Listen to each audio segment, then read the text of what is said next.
好，今天的开箱非常的精彩。如果你要问我说我创频道以来最期待开箱的手机是哪一款，我跟你说，我一定会说 Galaxy Z Fold 系列，因为那款手机完全就是浓缩了现代最顶尖科技的一部手机，可以从一代发表到现在，我会保留最真实的体验。最初的体验，我只有在今年买这支 Galaxy S21 Ultra 的时候，忍不住在旗舰馆上手过一次，仅一次，为了就是把一开始第一次触碰到它最真实的印象和反应呈现在这部影片当中。所以说，这个系列的手机可以说是我这个频道创频道以来最期待开箱的产品，也不为过。我们就赶快来开箱这款 Galaxy Z Fold 3 5G 吧。好，那我们终于要来开箱啦！哇！赶快把它抽出来，太期待了。好，那我这次拿到颜色，这一款看起来应该是钛灰银的部分。那这次总共有3款颜色，分别是幻影黑、冷杉绿和这款我现在手上的这款钛灰银。哇，那我们就赶快来撕膜吧，还是有保留撕膜环节给各位啊。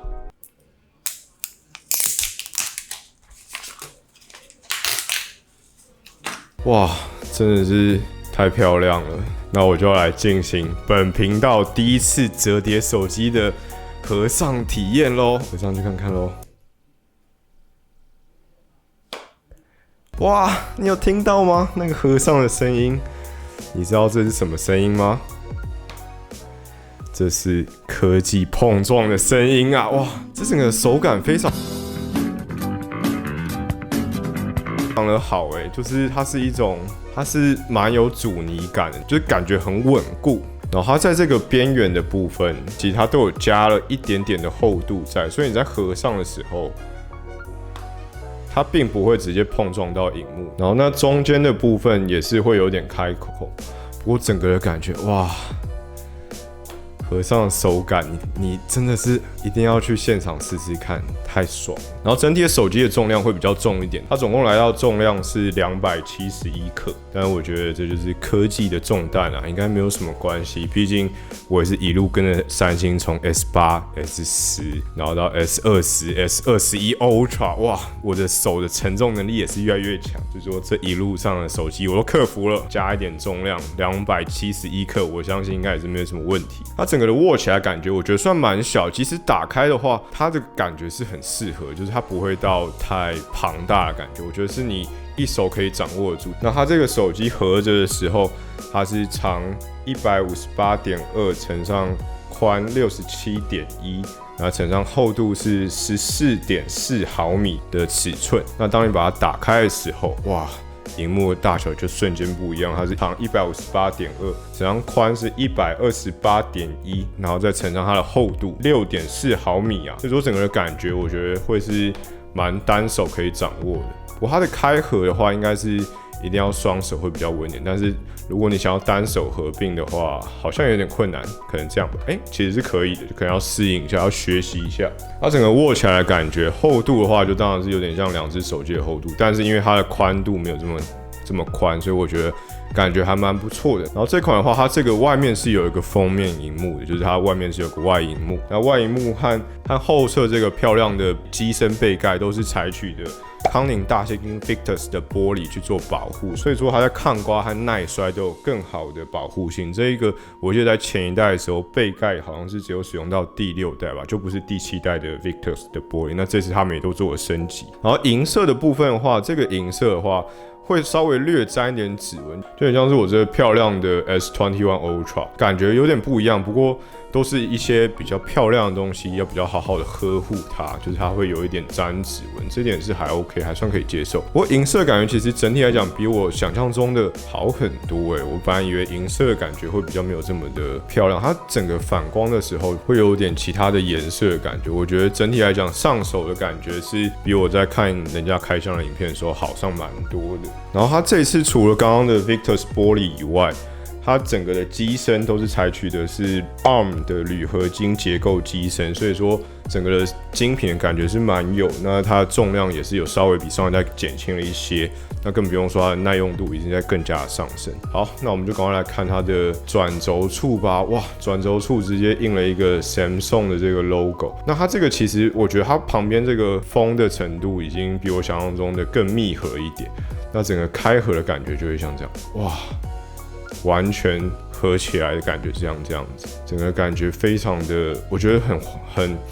有阻尼感，但是是很舒服的阻尼感，就是它不会让你觉得说这东西是一个很脆弱的玩具，它是一个完成品的感觉。然后它这个转轴也是使用 ARM 的铝合金转轴，官方公布的可以弯折的次数是来到了20万次，所以说如果有在意它的耐久度的人的话，这是他们测试出来的一个数据。然后我觉得最令人惊讶的是，它这个有这种转折处嘛，然后它还可以做到 IPX8 的防水，哇，这个我根本就觉得是应该算科技奇迹，就是它虽然说IPX8 是没有防尘，但是它是可以在清水1.5公尺底下待30分钟，所以它是可以防水。但当然还是建议说，一般的使用就是去防泼水，你不要真的把它泡在水里，会比较好一点。就是它可以当一个加分项吧，你不要冲着它防水就到处往水里丢。那生活上的防水是没有什么太大的问题，而且你要想这款是折叠手机啊，这些手机竟然做到了防水，我真的是觉得哇，很惊人啊。然后我们来看一下正面的萤幕吧，没有意外的话，你看这边还是有一个已经出厂就贴好的保护贴，这很不错。然后内萤幕的部分的话，还是会有一个已经贴好的保护膜在。然后这次内萤幕的材质，其实我觉得整体摸起来比我想象中的已经硬上不少，没有到像玻璃这么硬，但是现在摸起来感觉是还蛮舒服的。然后里面是有一层具有延展性的 PET 保护膜，那耐用度更是比前一代 Galaxy Z Fold 2 5G 提升了80%。好，那我们就先来看它整个的孔位的部分吧。上面的话主要就是一些麦克风孔啊和喇叭的部分，下面的话是一个喇叭，然后 Type C 的孔位再加上一个麦克风。然后右侧的话，右侧就比较有趣了。右侧的话有一个 SIM 卡卡槽，然后音量键和一个指纹辨识器和电源整合的一个按键，就是它可以具有指纹解锁的部分。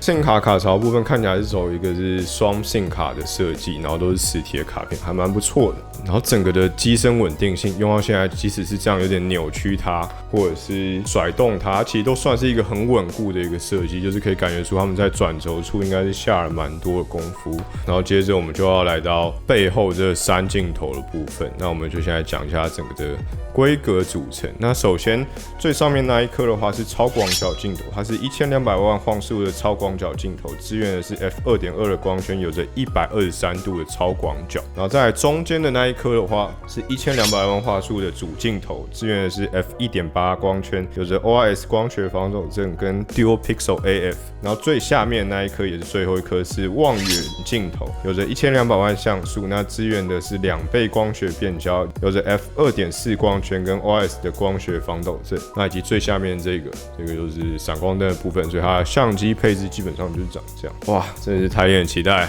我们终于可以来开机啦！那我要来打开我频道上第一支折叠手机啦 ，Samsung， 哇！然后这边又有写的 Galaxy， 想想看这频道创到现在一阵子，哇，真的是开箱过蛮多支手机的，但是小蝴蝶出现啦，这就是他们那个动画，哇！你看这个开场的动画，小蝴蝶，今天的小蝴蝶长这样。好，那整个的感觉打开就会像这样，可以看得出来说它中间还是有点折痕。不过你看，像我现在开这个设定的 App， 它其实用一个很巧妙、很聪明的方式，它就是左右分页，在空间上可以更好的运用以外，让你对于这个折痕的感觉也不会这么的在意。然后整个摸起来的话，你手滑过去的时候，它是会有点凹下去的感觉。但是我觉得，当你打开这个萤幕的时候，其实这个就不是这么重要，因为整个的萤幕的观影体验是我现在开了这么多手机以来从来没有过，就是这么大的一个萤幕，然后它可以做到这么小的机身这样拿着，就像单手一样，整个的大小比对就会像这样。我觉得哇，真的太惊了！你看，当你这样打开，真的很不错。那我们现在要赶快进入下一个环节，也是我个人很期待的一个环节，就是它这次首款有支援的，有没有看到？你看不出来前镜头在哪吧？它是不是没有前镜头？不，它是有的。它前镜头其实在这个位置，然后它其实是有覆盖一些像素在上面，可能它有透光考量，因为它这个像素盖在镜头上面嘛，所以它的像素密度就不会到这么深。但是当你拿远的时候，或者是你在白的萤幕，或者是你有东西在跑的话，整个感觉是没有这么明显的。然后它开相机，不然你看它这个洞就会变成一个实心的洞，就不会是你看如果是这样的话，基本上这边是完全看不太出来。但是如果开相机，因为它就是整个会变透光的模式，那就可以很明显看得出这边是有个洞。那我觉得整体的感觉其实比我想象中的好很多因为我本来预想到是它这个像素可能会蛮明显，但是其实如果你是拿着一段距离这样看，因为其实平板你也不会说真的贴着看，也不是平板，有平板功能的手机你也不会真的说完全贴着看嘛。那这个应用的感觉其实我觉得已经是很不错的哦。对，然后接着我要讲，我刚差点就忘了这颗镜头我要讲一下它的规格。那这颗折叠机首款萤幕下的镜头，它的规格是400万画素，然后有着 f1.8 的光圈。那我个人觉得，你平常会使用到这个镜头的场景，我觉得可能就是在视讯会议啊，或者是你萤幕要解锁的时候会去使用到它。所以说它的像素并没有拉到非常的高。好，那接着我们来看一下外萤幕的部分吧。外萤幕整个边框感觉其实就像这样，我觉得算是一个还蛮不错的设计，特别是你要想说这个是单手使用，其实单手蛮怕就是误触，所以我觉得这样还蛮好的。然后这边也有支援了一颗这个封面萤幕的挖孔镜头，那这颗的话，它也是可以做自拍啊和脸部解锁的功能，它并没有因为它是封面萤幕，就是这个外萤幕而有什么妥协，它还是放了一颗前镜头在这。那这颗镜头规格的话，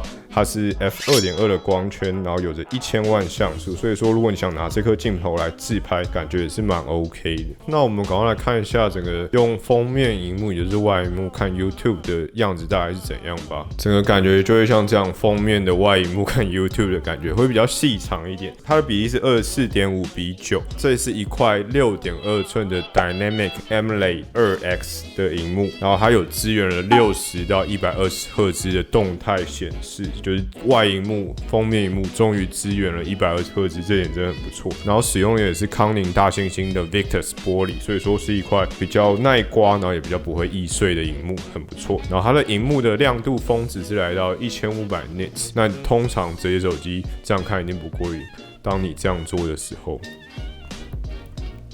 哒啦，它就会变成一块超大的内萤幕。那这款萤幕就不开玩笑了。那这一款萤幕的大小是7.6寸的 QXGA Plus Dynamic AMOLED 2X Infinity Flex Display。那比例是来到了22.5:18，所以它是一个比较方一点的比例。然后它一样是有支援了动态的流畅画面，它可以从10赫兹一路调节到120赫兹，就让你的续航力可以更加提升。而且这一代的萤幕亮度是比起前一代提升了29%，它的萤幕的峰值亮度是来到了1200 nits， 就非常的不错。而且你看，像这样的观影体验，你还会去注意到那个内页的折痕吗？其实根本就不会。如果你真的会注意到折痕的话，一定是你选的内容物不够好看。像这种画面真的是够漂亮的时候，你哇，真的是超级爽真的是难以想象，这种手机竟然可以这样折起来，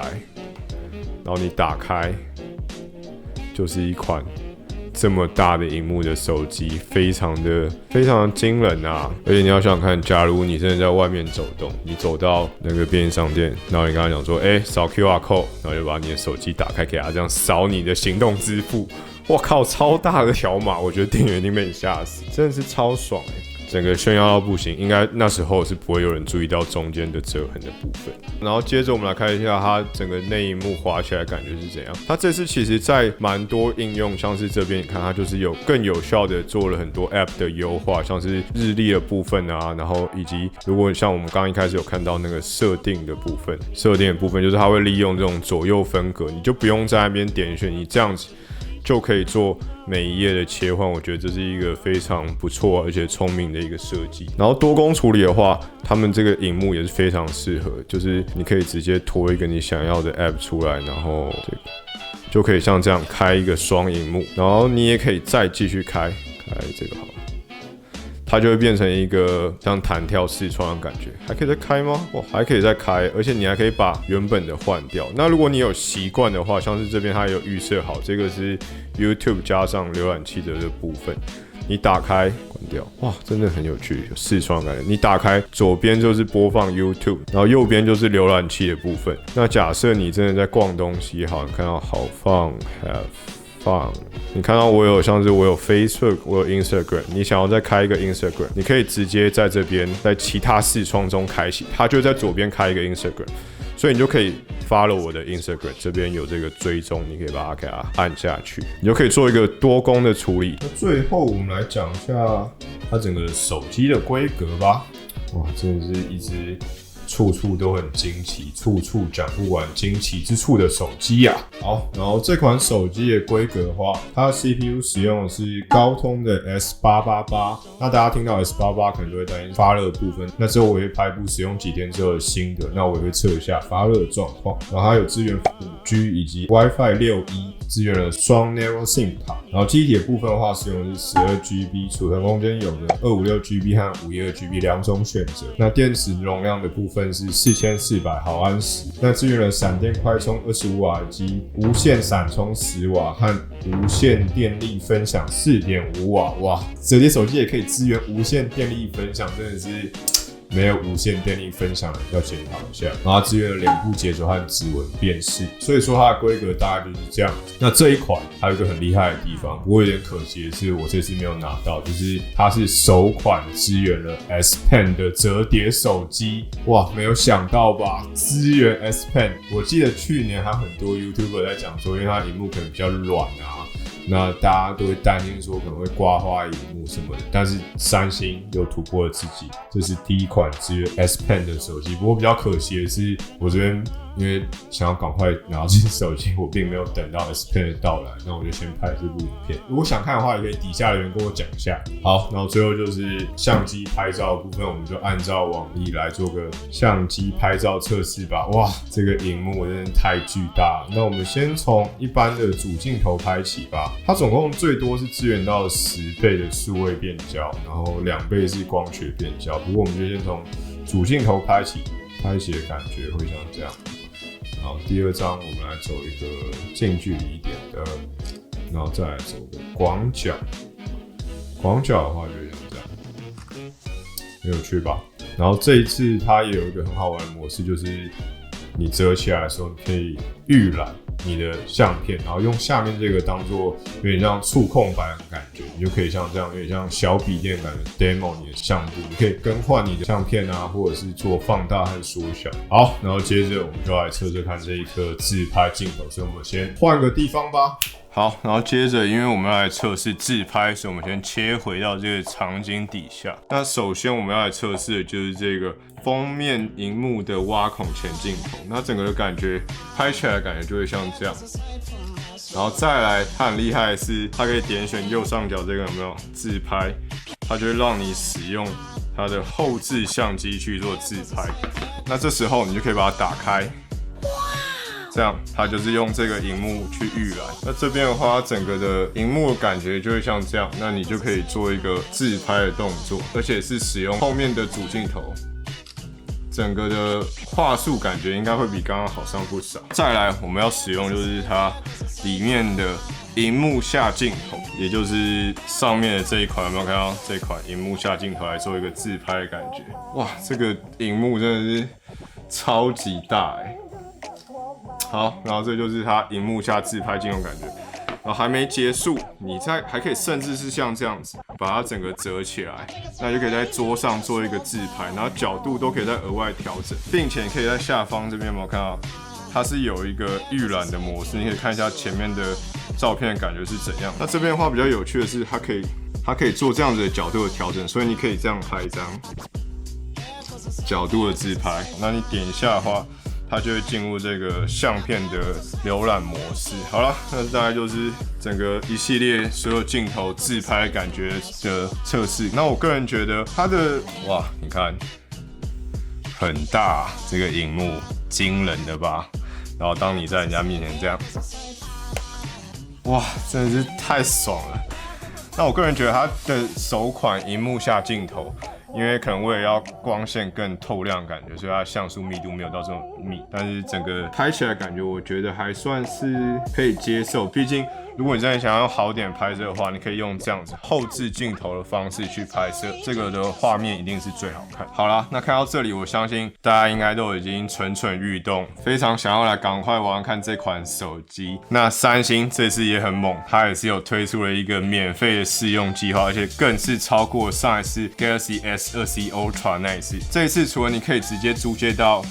新的折叠手机以外，它更是提供了一整套三星的生态让你去租借。你可以租借折叠手机、手表加上耳机，完整的体验一次三星的生态圈。我觉得这个试用活动真的超扯，那很推荐犹豫的人，就你不要再怀疑了，赶快去试试看。那底下影片的资讯栏我会放上详细的活动链接。整体来讲的话，我觉得这次上手心得就是，有时候你会在想说，假设你是没有任何的限制，你会打造出什么样的手机？当然，这个系列从第一代开始就完全超乎了我的想象，它可以做到折叠，然后在2代的时候产品变得超级完整和成熟。那这次3代的时候，我其实真的想不出它可以改善什么，没想到带来了 S Pen， 然后萤幕下的镜头，而且在封面和内页的萤幕都有更大的进步。所以说，三星完全真的是没有跟你妥协的意思，狠狠的站在科技的尖端。那这也是非常符合他们这次的广告 ，It's good, good enough。